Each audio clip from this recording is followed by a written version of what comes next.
स्वर्गवासी माँ की जादुई फ्लैट स्लीपर्स। बहुत समय पहले की बात है। आशी नाम की लड़की अपने माता पिता के साथ एक छोटे से गांव में एक छोटी सी झोपड़ी में रहती थी। आशी की माँ शकुंतला अक्सर बीमार रहती थी। आशी के पिता राम अपनी पत्नी शकुंतला का कई अस्पताल बदलकर इलाज करवाते थे, लेकिन शकुंतला को कहीं के भी इलाज से आराम नहीं मिलता और आशी की माँ हमेशा घर का और अपनी फैमिली का ख्याल बहुत अच्छे से रखती थी। लेकिन बीमार पड़ने के बाद आशी की माँ अपने घर का ख्याल इतने अच्छे से नहीं रख पाती और वो इसी बात की चिंता में पड़ी रहती, क्योंकि उसे लगता था कि वो जल्द ही इस दुनिया से चली जाएगी। एक दिन की बात है जब शकुंतला अपने पति से कहती है, मुझे लगता है कि मेरे जाने के बाद मेरी बच्ची बहुत परेशान हो जाएगी और ये बीमारी जो मेरा पीछा ही नहीं छोड़ रही, इस बीमारी से मैं कब तक लड़ूं? मुझे लगता है मेरा अंतिम दिन नजदीक आ गए हैं।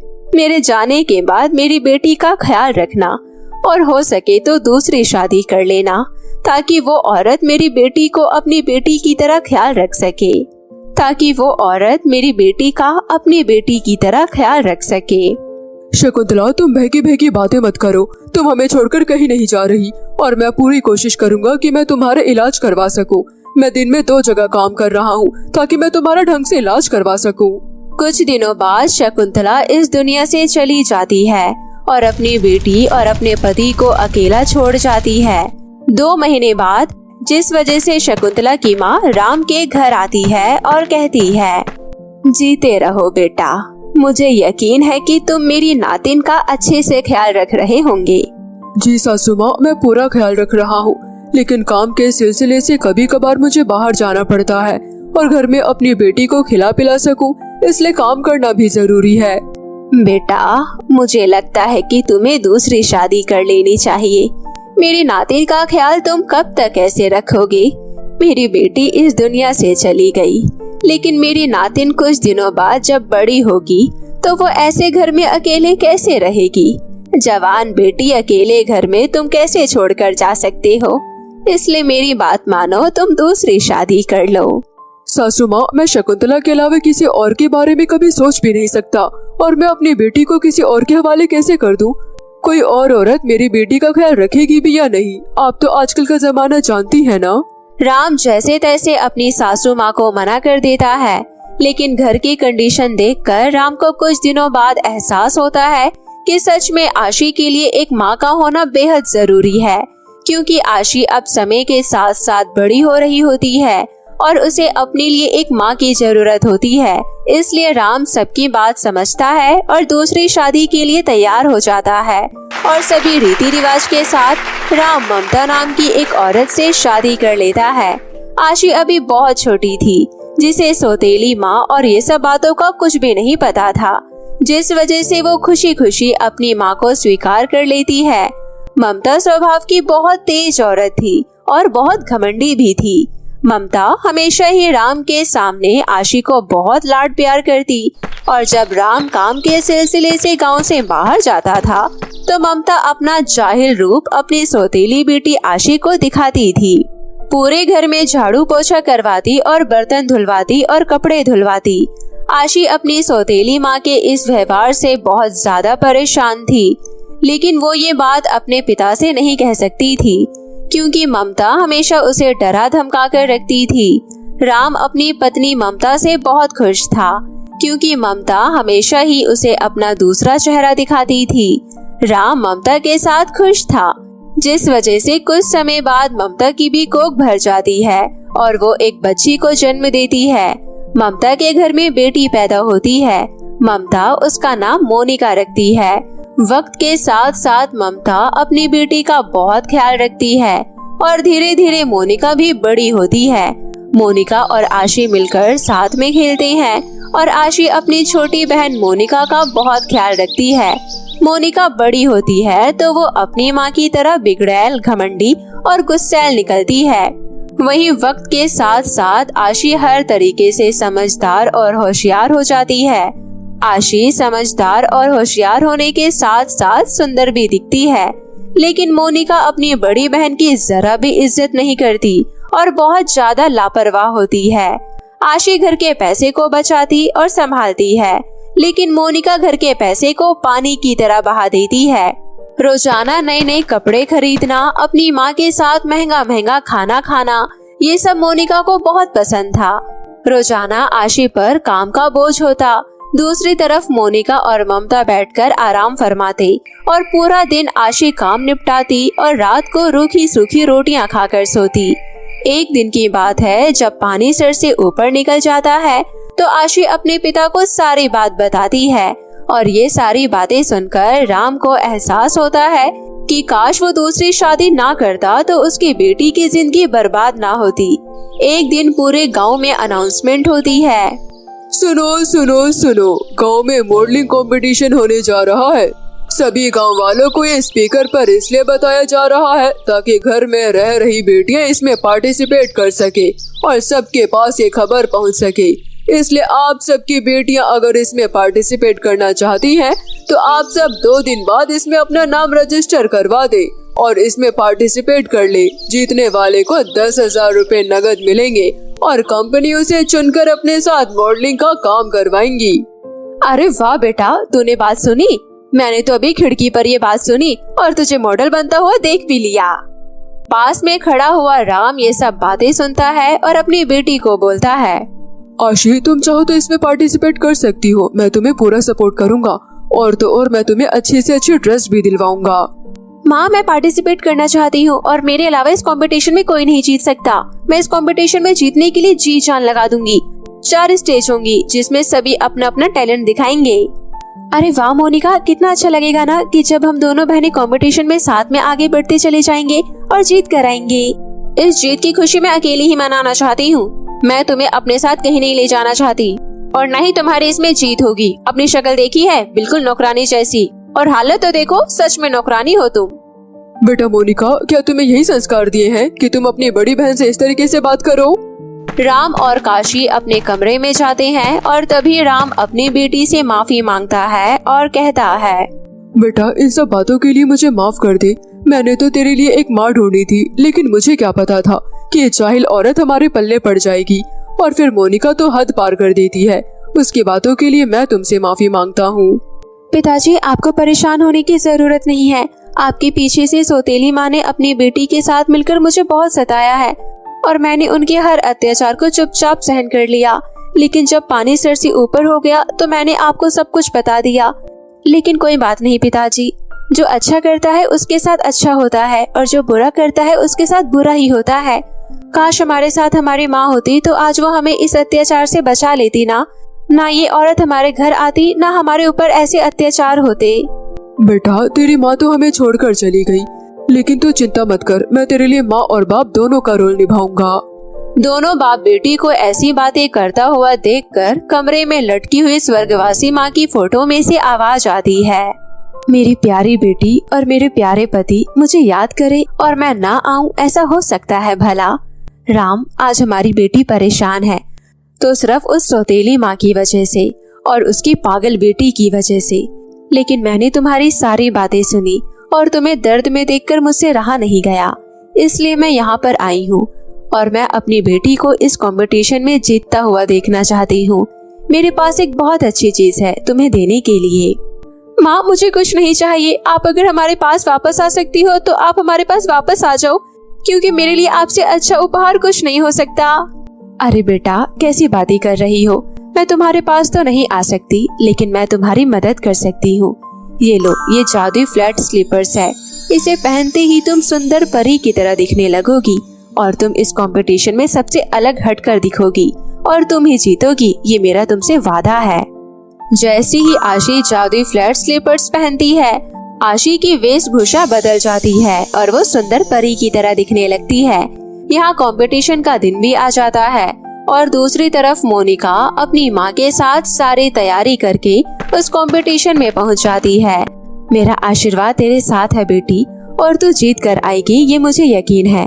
अब तू जा, जल्दी से अपनी कंपटीशन में पहुँच जा और वहाँ अच्छे से पार्टिसिपेट करना और अपना टैलेंट को दिखाना। आशी भी जल्दी जल्दी कंपटीशन में पहुँचती है। कंपटीशन शुरू होता है और मॉडलिंग कंपटीशन में 4 स्टेज होती हैं। सभी कंटेस्टेंट बहुत अच्छे से पार्टिसिपेट करते हैं और धीरे धीरे हर स्टेज पर पहुंचते पहुंचते आशी और मोनिका चौथी स्टेज पर पहुंच जाते हैं। चौथा और आखिरी स्टेज मॉडलिंग कंपटीशन का लास्ट स्टेज होता है, जिसमें सभी कंटेस्टेंट अच्छे से पार्टिसिपेट करते हैं और अपना टैलेंट दिखाते हैं। मोनिका बहुत अच्छे से डांस करके दिखाती है, वहीं आशी बहुत अच्छा गाना सुनाती है, जिस वजह से सभी आशी की परफॉर्मेंस से बहुत खुश होते हैं। सबके वोट आशी के लिए होते हैं और मोनिका के लिए बहुत कम वोट आते हैं। लास्ट में आशी जीत जाती है और 10,000 रुपए नगद लेकर अपने घर पहुंचती है और अपने पिताजी के हाथ में रख देती है।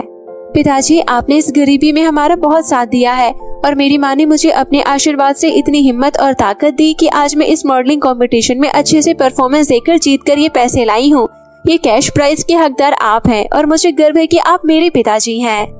ये कैश प्राइज तो अपनी सौतेली माँ को दे दे, क्योंकि हो सकता है कहीं उसके मन में तेरे लिए जलन पैदा हो जाए, इसलिए ये सारे पैसे ले जाकर सौतेली माँ को दे दे। ये सुनकर ममता को अपनी गलती का एहसास होता है। ममता अपने पति राम की ये बातें सुनकर इमोशनल हो जाती है और कहती है, भला मैं क्यों मारूंगी आशी को? ये उसकी मेहनत और लगन की वजह से उसने कमाई है, ये पैसे उसके हैं और मुझे किस बात की जलन? आशी भी मेरी बेटी ही तो है। आशी बेटा, मुझे माफ करना, मैंने तुम्हारे साथ बहुत गलत किया, लेकिन मुझे एहसास हो गया है कि तुम दोनों बाप बेटी बहुत अच्छे हो और तुमने कभी भी हमारा गलत नहीं चाहा, लेकिन मैं और मेरी बेटी ने हमेशा तुम्हें भला बुरा कहा और तुम्हारे ऊपर अत्याचार किए, इसलिए मैं तुमसे आज माफी मांगती हूँ और मुझे अपने किए पर बेहद शर्मिंदगी है। कोई बात नहीं माँ, आपको अपनी गलती का एहसास है, इससे बड़ी बात मेरे लिए क्या होगी? ममता को अपनी गलती का एहसास हो जाता है। आशी को अपनी सौतेली माँ में अपनी माँ दिखती है। वहीं दूसरी तरफ राम को अपनी दूसरी बीवी का बर्ताव देखकर मन ही मन बहुत खुशी होती है और वहीं मोनिका भी अपनी माँ को देखकर सुधर जाती है। स्वर्गवासी माँ ये सब देखकर बहुत खुश होती है और आशी अपनी जिंदगी में हंसी खुशी रहने लगती है और अपने माता पिता के साथ और अपनी छोटी बहन के साथ खुशी खुशी अपना जीवन व्यतीत करती है। रानी परी की शादी। ये बात उस समय की है जब परियां आसमान में रहती थी और पृथ्वी पर लोगों की मदद करने के लिए आती थी। इस समय परीलोक में बहुत ज्यादा खुशी का माहौल बना हुआ था, क्योंकि परीलोक में रानी परी की शादी की तैयारी चल रही थी। रानी परी को रानी परी होने का बहुत घमंड था और कुछ दिनों बाद ही रानी परी की शादी का दिन आने वाला था। तभी रानी परी शादी की तैयारी करने के लिए सभी परियों को अपने पास बुलाती है और उनसे कहती है, सुनो परियों, मैं चाहती हूँ कि मेरी शादी बहुत ही अनोखी तरह से हो। ऐसी शादी आज तक कहीं देखी ना गई हो। और तो और जब बड़े से बड़े देवता और ऊंचे लोग मेरी शादी में आए तो वो देखते ही रह जाए। वैसे मैं सोच रही थी कि क्यों ना शादी मैं पृथ्वीलोक पर करूं। ये तो बहुत ही अच्छा विचार है रानी परी, पृथ्वीलोक पर सभी सामान हमें आसानी से मिल जाएगा। आप बताइए तो हम पृथ्वीलोक पर सभी तैयारियां शुरू करें? हाँ परियों, पृथ्वीलोक पर सबसे सुंदर बगीचा होना चाहिए। मैं चाहती हूँ मेरी शादी का मंडप एक बहुत ही खूबसूरत बगीचे में लगे। ठीक है रानी परी, जैसा आप चाहेंगे वैसा ही होगा। मैं आपको अच्छे से अच्छा बगीचा बताऊंगी। परी के कहे अनुसार बाकी परियां पृथ्वीलोक पर खूबसूरत बगीचा देखने की तलाश कर रही थी। तभी उन्हें एक बहुत ही खूबसूरत बगीचा नजर आ जाता है, जहाँ पर हरे भरे पेड़, रंग बिरंगी फूलों पर बैठी हुई तितलियाँ और पक्षियों की मीठी मीठी आवाज, ये सारी प्राकृतिक सुंदरता देखकर परी उसी बगीचे में मंडप लगाने का निर्णय लेती है। ये बगीचा तो खूबसूरत है, लेकिन शायद तुमने ये नहीं देखा, इस बगीचे के थोड़ी सी दूरी पर एक गांव बसा हुआ है जो बहुत ही गरीब सा लग रहा है, जहाँ पर लोगों ने फटे हुए कपड़े पहन रखे हैं। मुझे लग रहा है कि यहाँ पर शादी करेंगे तो ऊंचे ऊंचे व्यक्ति नहीं आएंगे, उन्हें यहाँ आना बिल्कुल पसंद नहीं होगा। आप चिंता मत करिए रानी परी, ये पूरा गांव हम कुछ ही दिनों में साफ कर देंगे और यहाँ के गांव के लोगों को हम किसी और गांव में भेज देंगे। नहीं नहीं परियों, हम ये नहीं करेंगे। अगर हम लोगों को यहाँ से दूसरे गांव में प्रस्थान कराएंगे तो उन्हें बहुत परेशानी होगी। क्यों ना हम अपनी शक्तियों से इन लोगों की गरीबी ही खत्म कर दें। वाकई ये आइडिया बहुत अच्छा है। वैसे भी परी हमेशा लोगों का भला सोचती है। अरे हाँ गीता परी, तुमने बिल्कुल सही कहा। परियां हमेशा लोगों का भला सोचती है। तुम कितनी अच्छी हो। तुम्हारे कहे अनुसार हम सभी लोगों के घरों की मरम्मत करवा देंगे। हाँ परी, तुमने बिल्कुल सही कहा। परियां वैसे भी हमेशा लोगों का भला सोचती है। वैसे रानी परी जी, आप बहुत अच्छी हैं। आपके कहे अनुसार हमने पृथ्वीलोक पर बगीचा ढूंढा, और अगर आप इजाजत दे तो हम लोगों के घरों की मरम्मत करवा दे, और शादी के समय सभी के घर में लाइट लगवा दी जाएंगी, और तो और सभी लोगों को नए कपड़े भी दिला दिए जाएंगे। नहीं नहीं, तुम सभी परियां समझ नहीं रही हो कि मैं क्या कहना चाहती हूँ। मैं चाहती हूँ कि तुम कुछ ऐसा करो कि ये गांव वाले खुद ब खुद अपने घर खाली करके चले जाए, और उसके बाद हम उनके घर यहाँ से गायब कर देंगे और इसे भी बगीचे में सम्मिलित कर लेंगे। परंतु रानी परी, ऐसे तो लोग बहुत ज्यादा परेशान हो जाएंगे। देखो तुम परियों, अपना दिमाग मत लगाओ। जैसे मैंने कह दिया है सब वैसा ही करो। आज के बाद मुझे ये पूरा गांव खाली चाहिए। समझ आ गई मेरी बात? मैं परी लोग वापस जा रही हूँ। मैं थक गई हूँ, मुझे आराम करना है। इतना कहकर रानी परी पृथ्वीलोक से वापस परीलोक पहुँच जाती है और अपने आराम कक्ष में आराम करने लगती है। यहाँ पर रानी परी के कहे अनुसार गांव में लोगों को घर से बाहर निकालने की चेतावनी दी जाती है। सुनो गांव वालों, मैं आप सभी से ये निवेदन करना चाहती हूँ कि आप ये गांव खाली कर दे। आने वाले कुछ समय में रानी परी का विवाह होने वाला है, तो वो चाहती है कि बगीचा बहुत ही खूबसूरत लगे, परंतु तुम्हारे ये टूटे फूटे घर खूबसूरती में अड़चन डाल रहे हैं। इसलिए आप सभी लोग अपना अपना सामान उठाइए और यहाँ से प्रस्थान कर लीजिए। ये क्या कह रही हो तुम परी? तुम जानती हो ये हम गांव वालों की जमीन है। कितनी मेहनत से पैसे जोड़ जोड़ कर हमने खरीदी है और अनाज उगाया है। आप चाहती है कि हम ये गांव खाली करके चले जाए? ऐसा नहीं हो सकता। देखो, ये रानी परी की आज्ञा है। अगर तुमने ये गांव खाली नहीं किया तो तुम्हारे घर में आग लगा दी जाएगी, जिसमें तुम्हारा सामान भी जल जाएगा। भलाई इसी में है कि अपना सामान उठाओ और ये गांव खाली कर दो। नहीं नहीं, हम इस गांव को छोड़कर कहीं नहीं जाएंगे, चाहे हमें कुछ भी हो जाए। परियों लोगों को बहुत समझाती हैं, परंतु लोग अपनी जमीन खाली करके नहीं जाना चाहते थे। इसलिए परियों को गलत तरीका अपनाना ही ठीक लगा और उन्होंने गांव में सभी लोगों के घरों में आग लगा दी। सभी लोग गांव में इधर उधर भागने लग गए।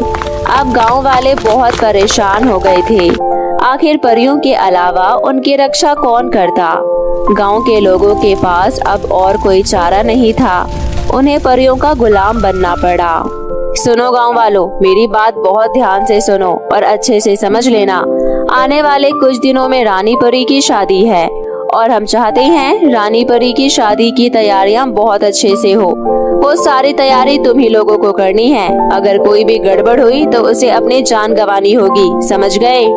परियां लोगों को अच्छे से डरा धमका कर चली जाती है।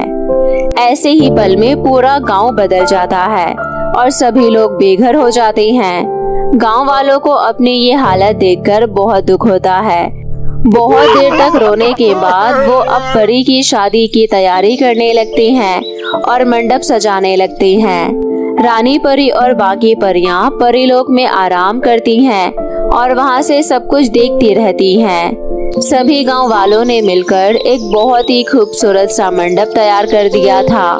रानी परी मंडप देखकर बहुत खुश होती है और पृथ्वी पर लोगों की तारीफ करने के लिए आती है।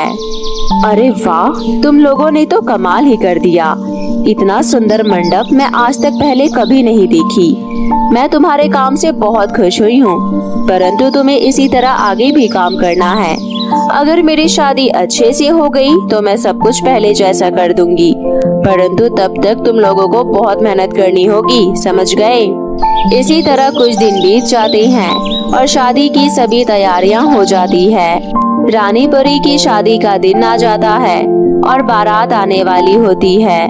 तभी गांव वाले बारात के स्वागत की तैयारी करते हैं और जैसे ही बारात आती है सभी गांव वाले बारात का धूमधाम से स्वागत करते हैं। बम पटाखे चलाते हैं, बारातियों पर फूल बरसाते हैं और उनका अभिनंदन करते हैं। रानी परी ने अपनी जादुई शक्तियों से गांव के सभी लोगों को सुंदर सुंदर पोशाक पहना दी थी। सभी लोग बहुत ज्यादा खुश थे और अच्छे लग रहे थे। गांव वालों ने रानी परी की शादी में बहुत मेहनत की थी ताकि उन्हें उनके घर वापस मिल जाए। रानी परी को सजाकर सभी परियां मंडप पर ले आती है और रानी परी का विवाह होने लगता है। विवाह की सारी विधि अच्छे से पूर्ण हो जाती है और उसके बाद सभी लोग स्वादिष्ट स्वादिष्ट भोजन खाते हैं। गांव के लोग बहुत दिनों बाद खाना खा रहे थे, इसलिए वो खाने पर टूट पड़ते हैं और बहुत देर तक खाना खाते हैं। खाना बहुत ही लाजवाब था। रानी परी का विवाह संपन्न हो जाने के बाद रानी परी की विदाई का समय हो जाता है। तभी सभी गांव वालों की आंखों में आंसू आ जाते हैं। ये देख रानी परी उनसे पूछती है, अरे ये क्या, तुम सभी गांव वाले रोने लग गए हो? मैंने तुम्हारे साथ कितना बुरा व्यवहार किया, परंतु फिर भी तुमने मेरी शादी की तैयारियां पूरे मन लगन से करी। ये मुझे बहुत अच्छा लगा और मैं तुमसे माफी मांगना चाहती हूँ जो मैंने तुम्हारे साथ इतना बुरा व्यवहार किया। मैं समझ गई हूँ इंसान का दिल बहुत ही खूबसूरत होता है, वो कभी किसी का बुरा नहीं सोचता है। मुझे माफ कर दो गाँव वालों। आपकी शादी होता हुआ देखकर हमें भी बहुत अच्छा लगा। हमें ऐसा लग रहा था जैसे हमारी ही बेटी की शादी हो रही हो। हमने आपकी शादी में मन लगाकर इसलिए काम किया ताकि हमें हमारा घर वापस मिल जाए। अब आप हमें हमारा घर वापस दे दीजिए। हाँ हाँ बिल्कुल, मेरे यहाँ से जाने के बाद यहाँ बची हुई सारी परियां तुम्हारे घर की व्यवस्था करवाएंगी और तुम्हें व्यापार में भी मदद करेंगी। अब ये गांव बहुत तरक्की करेगा। इस गांव में लोग दूर दूर से आएंगे और यहाँ पर आप सभी उनकी शादी के लिए मंडप लगाना, जिससे आप सभी को बहुत अच्छे पैसे मिल जाया करेंगे। अब मैं चलती हूँ। इसके बाद रानी परी अपने दूल्हे के साथ बैठकर वहाँ से चली जाती है और रानी परी के वचन के अनुसार सभी परियां गांव वालों को सुंदर सुंदर घर दे देती है, जिसमें उनके सभी सामान वापस आ जाता है। सभी लोग अपने अपने घर को देखकर बहुत खुश हो जाते हैं और परी को धन्यवाद भी देते हैं। अब परी बहुत खुश थी कि लोगों के साथ बुरा नहीं हुआ और अब वो बगीचा जिसमें रानी परी का विवाह हुआ था वो बहुत ज्यादा पॉपुलर हो जाता है और दूर दूर से बड़े बड़े हीरो हीरोइन वहाँ पर विवाह करने आते हैं और बहुत अच्छा खासा पैसा गांव वालों को देकर जाते हैं और परियां भी बहुत खुश हो जाती है। इसी तरह अब सभी लोग हंसी खुशी अपना जीवन यापन करने लगते हैं।